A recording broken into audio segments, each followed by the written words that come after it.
Hello, jour 3 en Islande.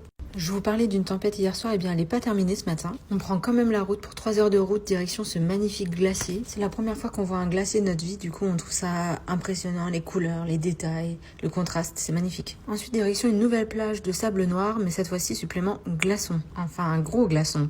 En fait ce sont des morceaux du glacier qu'on voyait juste avant qui viennent se déposer sur la plage, ce qui donne à la plage le nom de Diamond Beach. Apparemment quand il y a du soleil, ça reflète, ça brille, c'est encore plus beau. Là on reprend la route sens inverse, je peux vous dire que déjà l'aller dans le noir c'était pas l'idéal.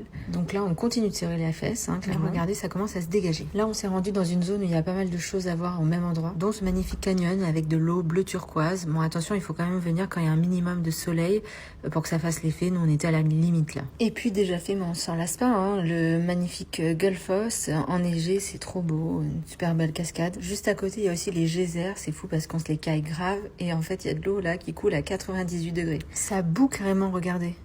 Et puis ça explose, c'est trop impressionnant.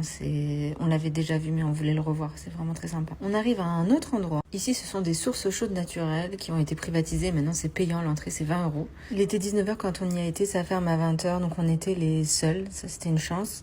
L'eau était chaude mais on peut trouver encore plus chaud. Ce qui est sympa c'est qu'on était vraiment en pleine nature. Et si vous avez suivi nos 2 derniers vlogs, vous savez qu'en termes d'aurore boréale, on a enchaîné les échecs. Et pourtant, ce soir, il y a eu une éclaircie et il y avait du monde là-haut. Je vous laisse admirer le spectacle parce que moi, franchement, j'étais hyper émue. Du coup, je m'en vais me cacher, pleurer comme une madeleine, là.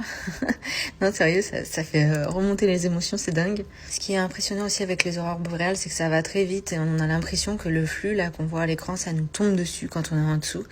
La première fois qu'on en a vu, là c'est la deuxième fois, la première fois qu'on en a vu, on avait l'impression que le ciel nous tombait sur la tête. Ma sœur, elle avait couru dans la voiture pour se cacher.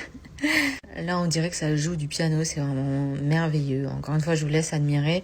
Je me tais et à bientôt pour la fin du voyage.